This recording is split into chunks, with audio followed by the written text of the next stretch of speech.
Salam Tabang. Halo Miners, apa kabar nih? Semoga semuanya baik aja ya. Perkenalkan, nama saya Riki Darmawan di acara Miners Talk. Podcastnya Himpunan Mahasiswa Teknologi Pertambangan yang biasa dikenal HMTP.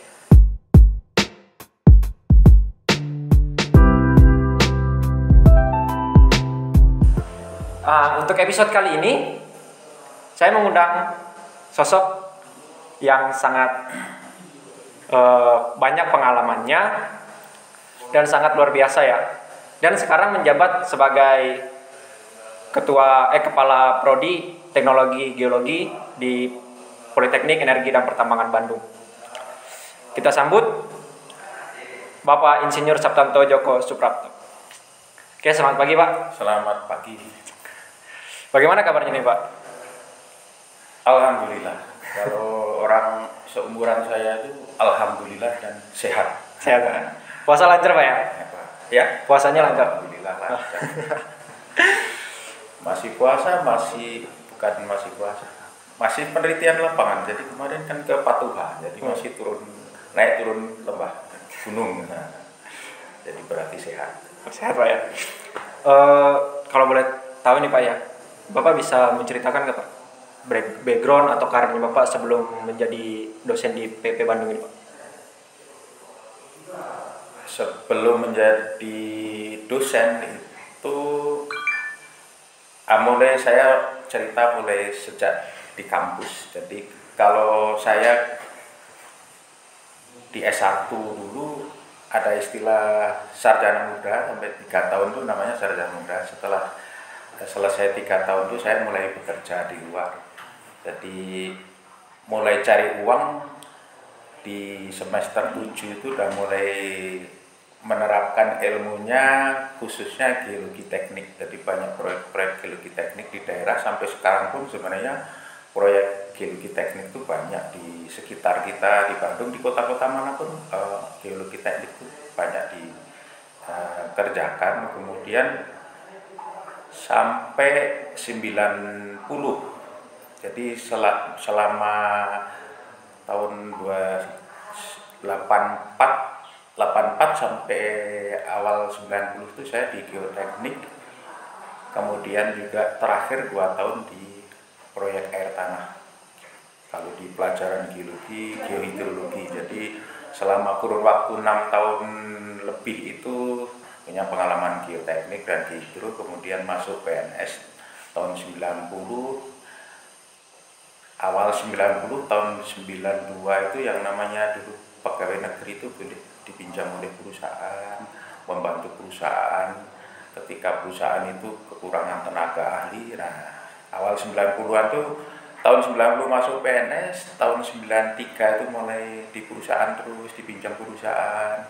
Terakhir 98 saya terakhir dipinjam di perusahaan, terakhir tanggal 21 Mei 98. Kenapa ingat tanggal itu? Karena saat pulang itu ada di TV Pak Harto menyatakan berhenti. Jadi ingat terus tanggal itu. Saya terakhir juga dipinjam oleh perusahaan. Jadi lumayan, hampir 7-8 tahun itu banyak di perusahaan. Kemudian baru masuk lagi di Badan Geologi, itu mulai aktif penuh di PNS itu 98 ke sini. Kemudian 2001 dilantik jadi kepala seksi. Kemudian tahun 2001 dilantik kepala seksi. 2005 pengen balik ke fungsional lagi, tapi ternyata tahun 2009 dilantik jadi kepala bidang lagi. Nah, ini setelah tahun berapa tadi? 2009 dilantik jadi kepala bidang sampai 7 tahun. Setelah 7 tahun saya memutuskan pengen jadi dosen. Jadi selama sebelum 90-an saya di geotek sama gehidro, 90 sampai 2016 atau 2015 itu saya banyak dieksplorasi, khususnya logam. Tetapi terakhir saya juga bekerja ditugaskan konservasi mineral, yang banyak berkecimpung kita di sudah porsinya tambang sampai pengolahan pemurnian kita masuk di situ karena konservasi mineral kan dari hulu sampai hilir. Itu riwayat pengalaman pekerjaan saya. Berarti udah lama gitu Pak ya, baru memutuskan untuk menjadi dosen. Setelah 25 tahun 25 tahun PNS. Karena tahun itu ketika saya memutuskan itu umur 54, saya minta mundur jadi pejabat kepala bidang umur 54 karena ada batas maksimal menjadi dosen waktu itu umur 55. Jadi kalau sekarang peraturannya berubah lagi, umur 57 atau 50 berapa itu lebih tua lagi boleh menjadi dosen. Gitu. Nah, kalau boleh tahu juga Bapak, kenapa Bapak milih mineral logam daripada mineral yang lainnya? Karena Bapak kan apalagi mineral emas nih Pak. Logam emas gimana? Nah, saya kalau ditanya emas tuh rada kaget juga. Saya pernah ngisi kuliah umum di Semarang sana, di perguruan tinggi negeri yang ada geologinya. Waktu itu saya kasih topik lain, ternyata dia pokoknya pengennya saya ngomong emas. Nah ini Ricky saya nggak tahu kok bisa menyimpulkan emas juga.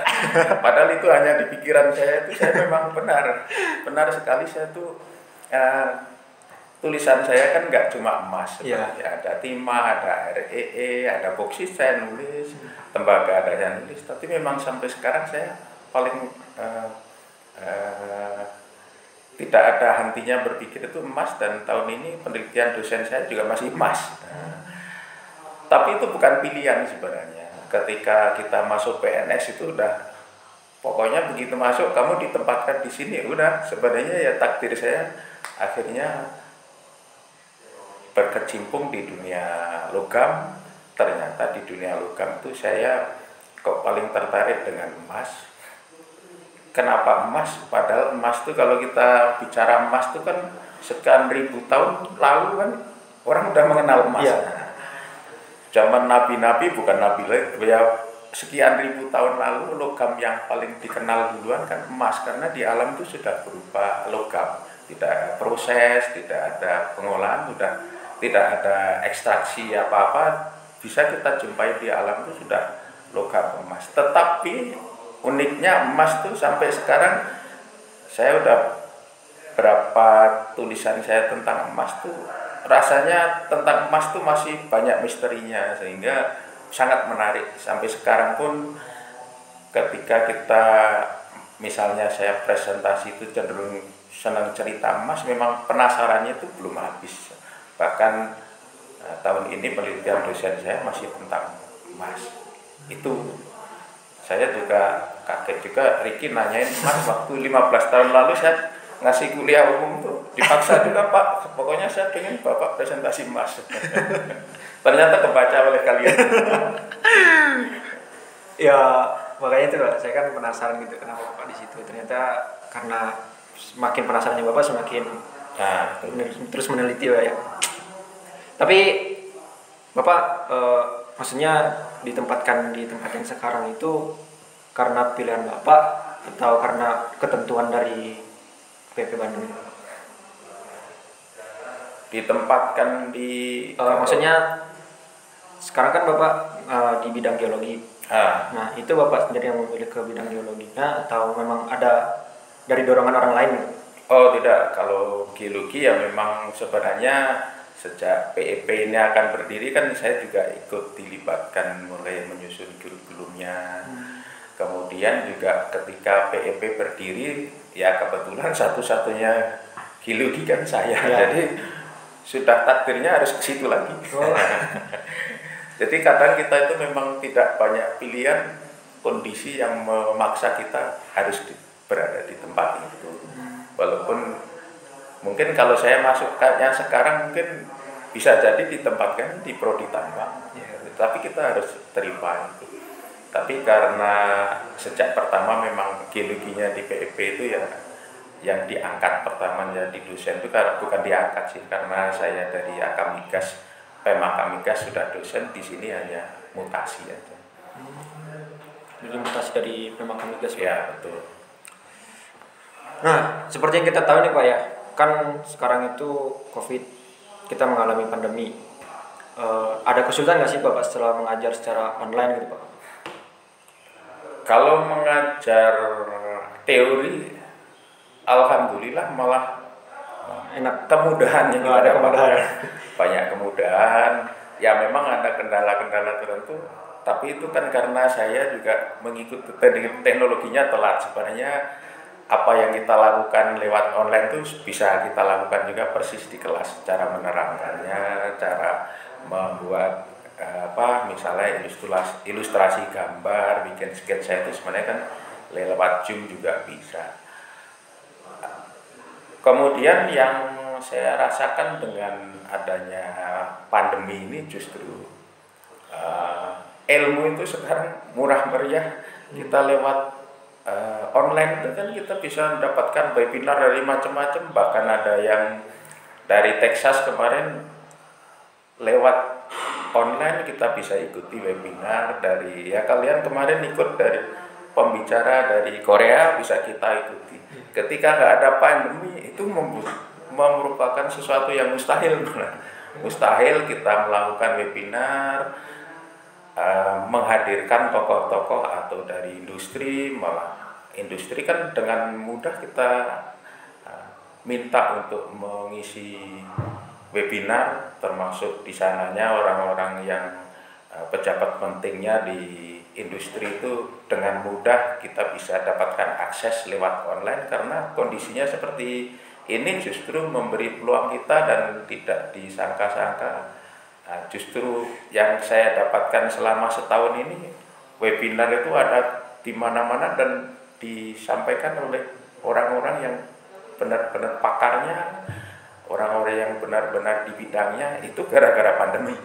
Jadi ilmu malah kita dapatkan dengan mudah dan nyaris tanpa biaya. Kan kita cukup wifi aja kita bisa dapat webinar yang pembicaranya dari Texas, nah pembicaranya dari Korea, bicara dari manapun kita bisa sambil tiduran bisa kita dapatkan. Demikian. Tapi yang mengalami kesulitan sekarang itu mungkin praktikumnya sih Pak ya? Nah betul, kalau praktikum yang harus kita mengoperasikan pakai tangan, kita harus mengamati secara visual, mata harus benar-benar melihat langsung, memegang, kemudian mengoperasikan. Nah itu mudah-mudahan dalam waktu dekat sudah kita lewatilah pandemi ini. Tapi boleh tahu nggak sih Pak, metode Bapak supaya praktikum itu tetap tersampaikan kepada mahasiswa itu bagaimana? Ya kalau ada hal-hal tertentu bisa tersampaikan kita dengan ilustrasi gambar, bisa dengan film, tetapi ya tidak semua bisa terwakili dengan itu. Tetap harus ketemu, apalagi kita harus mengamati mineral yang ukurannya mungkin 1 mili, 2 mili, ya, kita memang harus pegang batuannya atau bijinya yang akan kita tambang itu bendanya seperti apa, ya benar-benar kita harus melihat, memegang. Kemudian di lapangan juga bisa kita harus benar-benar mengamati di lapangan sana. Ya mudah-mudahan dalam waktu dekat ini kita bisa laksanakan. Karena itu tidak bisa tergantikan, ada hal-hal tertentu yang memang tidak tergantikan dengan online. Iya sih. Tapi menurut Bapak sebenarnya kan ada ini Pak, mahasiswa yang pintar di teori tapi tidak terlalu di praktikumnya Pak. Dan ada juga yang pintar di praktikum tapi tidak terlalu di teorinya Pak. Itu Bapak ada dapatkan nggak mahasiswa seperti itu? Oh nggak masalah. Oh, nggak masalah. Di dunia itu memang harus komplit. Iya. Ada yang nggak bisa mimpin, ya nanti dia walaupun pintar nanti ya dia disuruh-suruh orang yang bisa mimpin. Jadi kalau orangnya seragam nanti malah justru ketika kita mengerjakan satu proyek besar itu kita butuhkan yang orang bakatnya bervariasi. Iya. Ada yang memang fisiknya terampil, itu suruh naik turun gunung siap. Ada yang orang asik di depan komputer. Nah itu sebenarnya semua kita perlukan.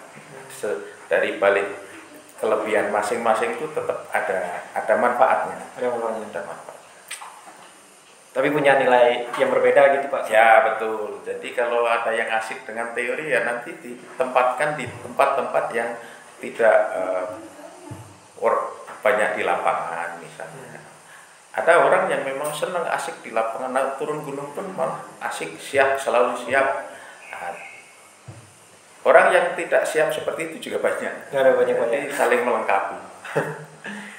Selama Bapak menjadi dosen di PP Bandung ini Pak, ada nggak sih Pak kesannya Bapak gitu Pak? Di PEP Bandung ini kan kita kebetulan saya jadi praktisi kan sebelum dosen 25 tahun. Jadi apa yang diperlukan tuh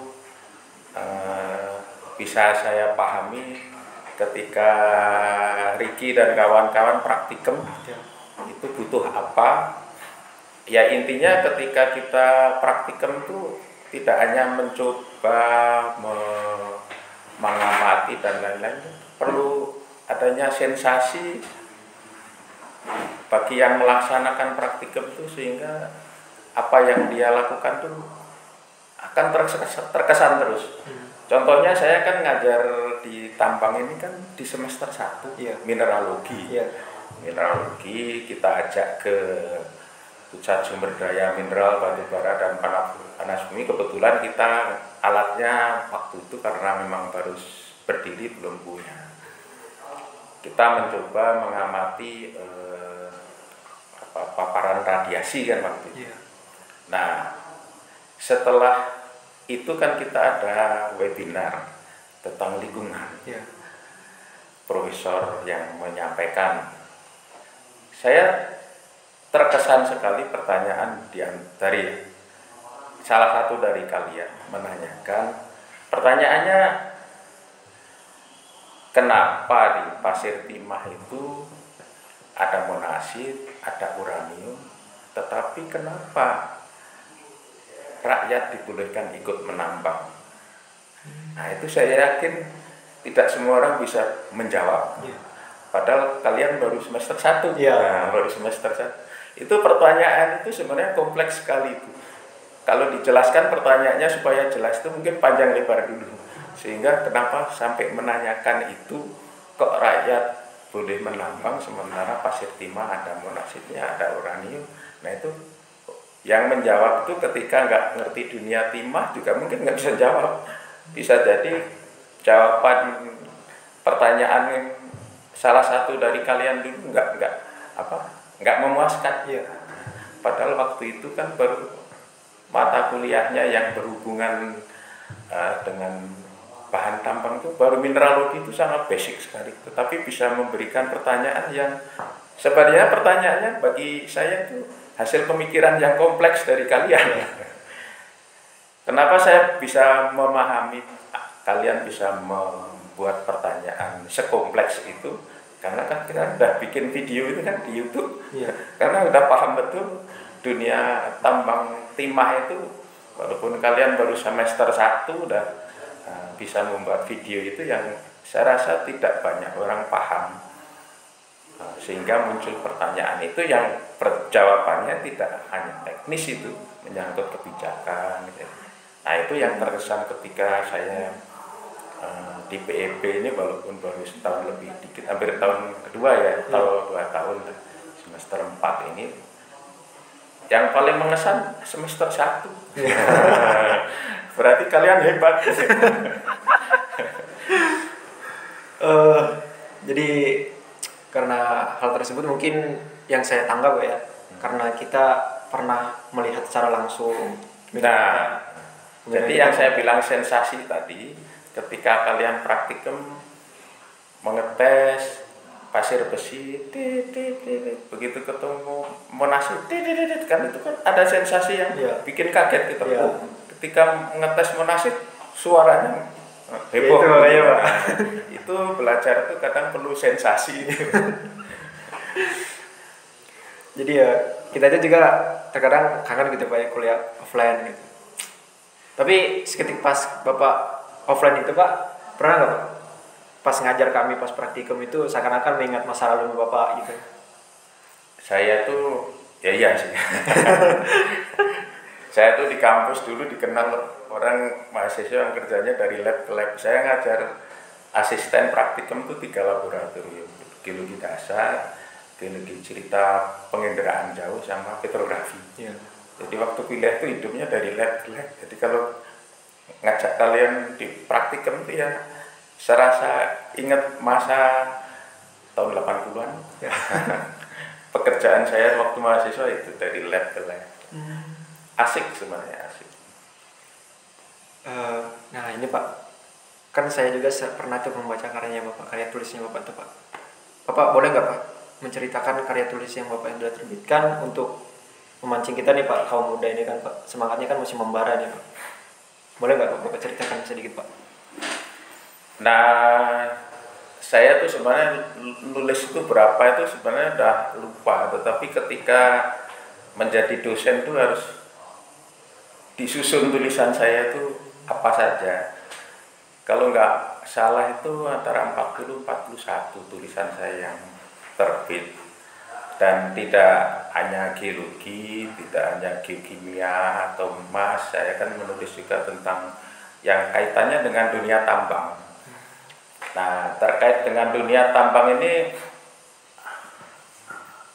ini sebenarnya yang saya harapkan dari generasi sekarang. Saya menulis tentang yang salah satu judulnya itu tambang tembaga, judulnya kira-kira itu, tambang tembaga upaya menghasilkan rona akhir yang lebih baik.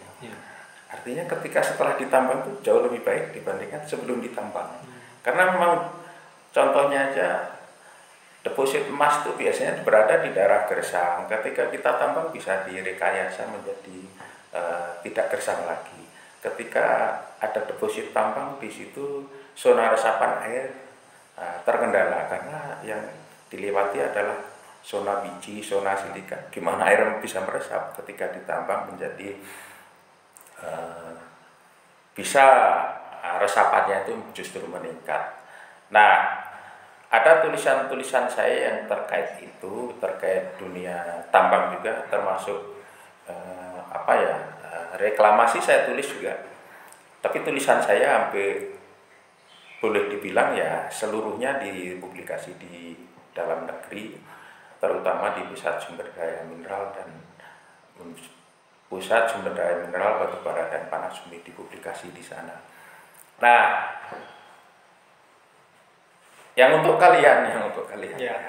untuk generasi sekarang, karena kalau generasi muda itu pasti kreativitasnya pasti sangat tinggi. Nggak ada orang penyanyi tua kreatif. Penyanyi itu kan kreatifnya saat muda, laptopnya muda. Setelah tua ya seniman itu biasanya kreativitasnya turun. Dalam maksud ya saya berharap sekali dari generasi muda tambang PIP ini, saya berharap ada kata kunci sensasi tadi. Kalian membuat desain tambang yang sifatnya futuristik. Ketika ditambang selesai menjadi lebih indah, lingkungannya menjadi lebih bagus. Ketika kalian membuat desain tambang, kalau bisa melibatkan orang arsitek. Ketika kami desain seperti ini, nanti kita pandang dari sebelah sini, tanamannya, sensasinya berbeda dengan daerah sini. Jadi menghasilkan sensasi yang jauh lebih indah, jauh lebih spektakuler ketika setelah ditambang itu menjadi jauh lebih indah. Itu yang saya harapkan dari generasi sekarang. Kalau generasi dulu menambang udah bentuknya cekungan seperti itu, direklamasi udah tanam pohon selesai, seolah-olah kemudian kalau nggak bisa ditimbun lagi ya jadi danau. Tetapi kan Ricky misalnya jadi nanti ketika bisa memutuskan di dunia tambang ada aset 100 triliun, kalau di Freeport kan udah berapa ribu triliun. Sekian triliun kita alokasikan untuk membuat desain itu, yang akhirnya desainnya nggak gitu-gitu, nggak konvensional, tapi saya harap generasi Ricky ke depan tuh desain di akhir tambang itu menjadi sesuatu karya manusia yang spektakuler karena dibuat, direkayasa, dirancang bangun selama kan bisa 30 tahun. Ya. 30 tahun bukitnya kita ini direkayasa seperti ini. Kemudian melibatkan ahli seniman, arsitek, sehingga sifatnya futuristik. Ketika 30 tahun ditambang, orang tuh terkagum-kagum. Saya bicara gitu ada contoh di negara lain, nggak usah saya sebutkan negaranya. Dia ketika menjelaskan ke kita itu, ini 100 tahun lagi ada bangunan kayak manusia yang luar biasa, tebing turun sampai 900 meter, nanti dipandang dari sini, demikian view-nya dipandang dari sini. Nah itu, jadi kalau punya aset 1.000 triliun, jangan cuma gali bongkar muat angkut, tapi kita alokasikan dari sekian triliun itu, ada sekian triliun untuk mendesain akhir dari tambang itu sesuatu yang spektakuler. Saya ingin katakan satu kata lagi tadi, ada sensasi yang kita ciptakan ketika akhir tambang itu menyebabkan orang-orang terkagum, oh ternyata dunia tambang itu sesuatu yang sebenarnya justru kita impikan. Kita di tempat lain kalau bisa ada tambang seperti ini yang menghasilkan tutup tambang akhirnya menjadi tempat yang lebih indah. Jangan sampai istilahnya menjadi hantu, apa istilahnya, daerah apa ghost town ya. Itu kita membuat desain tidak hanya motor yang futuristik, desainnya mobil futuristik, tetapi desain tambang yang futuristik gitu. Kalau boleh tahu nih Pak, kenapa Bapak itu pas ingin menulis karya-karyanya Bapak itu, Bapak langsung menulis karya dan menerbitkannya? Adakah maksudnya kayak pemikiran Bapak, kenapa Bapak harus menceritakan pengalaman Bapak dan Bapak menerbitkan ke publik gitu Pak? Nah itu sebenarnya agak apa ya, dorongannya banyak dari dalamnya sendiri. Mungkin saya cerita dikit, saya waktu kuliah itu juga suka nulis-nulis, tapi nulisnya nggak serius, nulis yang anekdot.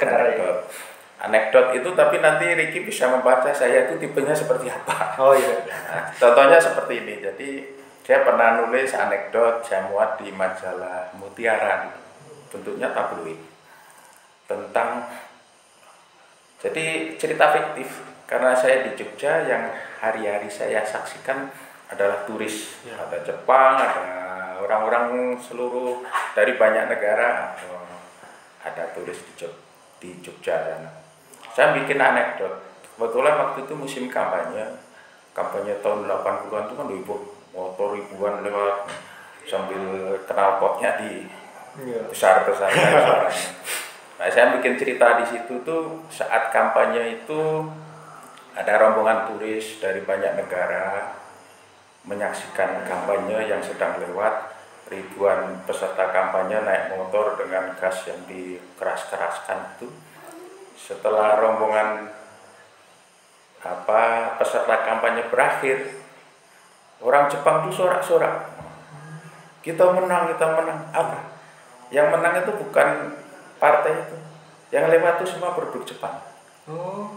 Ya kan kalau kita kampanye itu sebenarnya ini tadi cerita fiktif, cerita turis, ada turis dari Australia, ada cerita turis, ini hanya fiktif, ada Jepang menyaksikan rombongan kampanye. Setelah kampanye lewat selesai, orang Jepang tuh sorak, kita menang. Kenapa? Yang lewat itu produk Jepang semua. Itu kan sebenarnya saya ingin menyampaikan ada anekdot. Nah, akhirnya itu juga sebenarnya kenapa saya menulis itu selalu saya terbitkan di dalam negeri. Nanti Ricky bisa lihat, dicek itu di buletinnya itu, setahun itu tulisan saya yang mungkin 10 tahun lalu di-download dalam setahun berapa ratus. Kalau sekarang bisa terpantau tulisan kita itu di jurnalnya itu sudah di-download bulan ini berapa, total tahun kemarin berapa ratus. Nah itulah sebenarnya cerita Jogja tadi itu sebenarnya mengekspresikan saya bahwa saya pengen karya tulis saya itu yang menikmati ya bangsa sendiri, tidak dipublikasi di luar. Ketika kita download tulisan kita sendiri pun malah kadang harus bayar. Kalau kita tulis di dalam negeri, dalam hitungan hari aja udah ada yang download.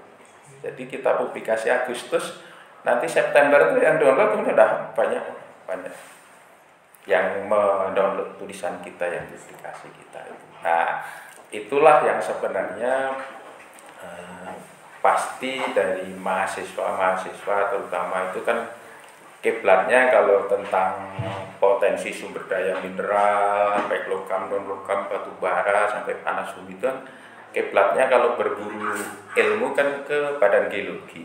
Kalau kita muat di situ pasti publikasi kita itu juga membantu para mahasiswa maupun orang Pemda atau siapapun lah yang ingin belajar, pengen tahu ada referensi yang baru apa itu ya pasti ke situ, sehingga dampaknya itu cepat. Kalau kita publikasi akan ikut juga pemikiran kita itu membantu, maksudnya cepat terdiseminasi, tidak hanya di pikiran kita sendiri, idenya tidak berhenti di kita, tetapi ya bisa terdistribusi yang pasti manfaat insya Allah. Ya.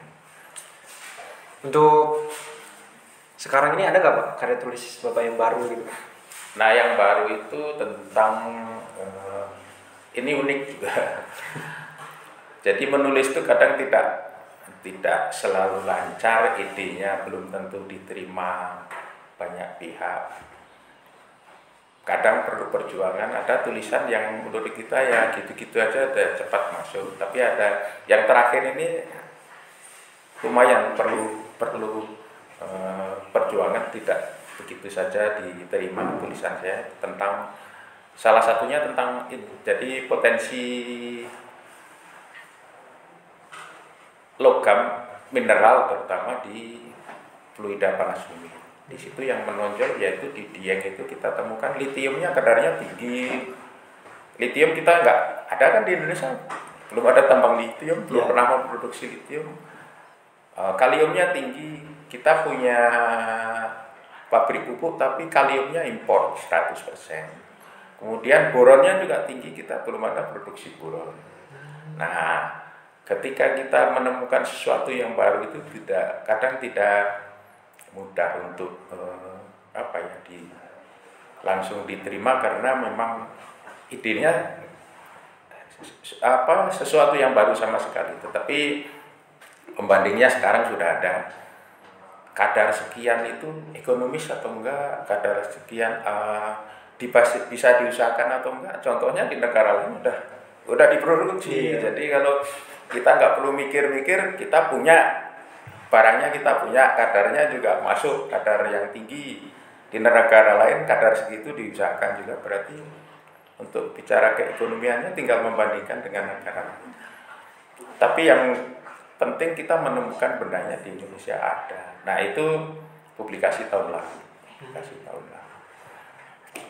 Saya lihat juga di download udah banyak. Ya. Nah, artinya kan manfaat untuk bangsa sendiri itu yang tadi saya garis bawah itu. Kenapa saya bukannya nggak minat begitu saya share ke kawan, saya menemukan ini, ada yang langsung ngajak, ayo kita di publikasi internasional, ngajak, dan dia akan bantu, termasuk ya tentu saja namanya juga nanti kita masukkan sebagai penulis juga.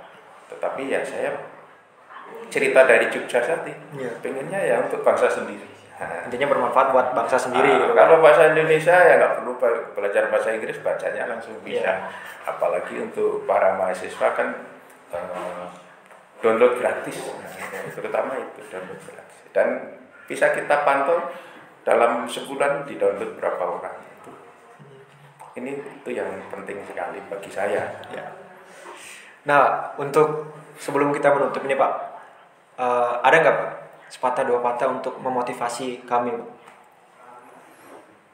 Nah, kita itu negara yang sudah saya sulit mengatakan apa sih yang nggak ada di Indonesia ini. Jangan-jangan kita bilang nggak ada, kita belum mampu menemukan aja. Soalnya kita ya termasuk saya NKRI itu boleh saya jelajahi hampir bagian besar udah saya jelajahi, pindah pulau ketemu ini, pindah daerah ketemu ini, praktis di seluruh NKR itu, khususnya bank tambang itu di mana-mana ada, dan banyak yang sebenarnya belum tereksplorasi secara tuntas. Nah, karena ini ada prodi teknologi tambang yang di PEP ini pasti nuansanya kan lain, akan memberi dunia tambang di Indonesia mudah-mudahan berbeda dengan berdirinya PEP ini. Banyak peluang-peluang kegiatan penambangan yang tadi seperti tadi saya singgung, ada desain yang futuristik istilahnya, nggak tahu tepat atau enggak istilah saya, tetapi potensi-potensi yang luar biasa ini, orang menambang emas di sungai, jangan-jangan sampai muaranya, orang menambang pasir besi di pantai, apa tidak sampai ke laut sana, kemudian orang menambang kromit di Sulawesi, di lembah-lembah sungai, apa tidak sampai ke laut sana. Nah, itu sebenarnya banyak hal yang belum tersentuh oleh kita sementara ini menambang hanya di darat. Peluang besar untuk generasi yang sekarang itu mengembangkan banyak peluang untuk berkembang. Dengan yang konvensional pun rasanya masih terlalu banyak. Apalagi kita bicara tadi pasir dilepas pantai, di pantai apa nggak sampai ke pantai, ke lautnya, emas di sungai apa tidak ada emas yang sampai ke sekitar laut di sekitarnya, kromit dan sebagainya. Jadi sebenarnya dunia tambang itu masih panjang ceritanya, menjadi masa depan kalian. Nah, berarti Bapak kedepannya mengharapkan ada generasi yang lebih dari Bapak, yang mungkin sekarang kan Bapak hebat gitu Pak ya, bisa menerbitkan karya-karya dan membaginya kepada anak bangsa. Mungkin kedepannya generasi kita lebih mengembangkannya Pak ya, mengembangkannya agar bisa menyampaikan ke seluruh anak bangsa ini, apalagi yang dalam negeri, utamakan dalam negeri dulu baru luar negeri gitu Pak ya. Ada sedikit nih Pak, satu akad Pak buat Bapak, karena telah sedia meluangkan waktu untuk kita Pak. Apa ini? Ya, oleh-oleh Pak dari kita Pak. Terima kasih. Ya. Mungkin sekian Pak ya podcast kita episode kali ini. Semoga kedepannya yang saya harapkan generasi kita lebih banyak lagi seperti Bapak, pengalamannya banyak, serta bisa bermanfaat bagi orang lain. Itu Pak ya. Sekian dari saya dan Pak Saptamto undur diri. Salam tambang, hidup tambang, jaya HMTT. Terima kasih Pak.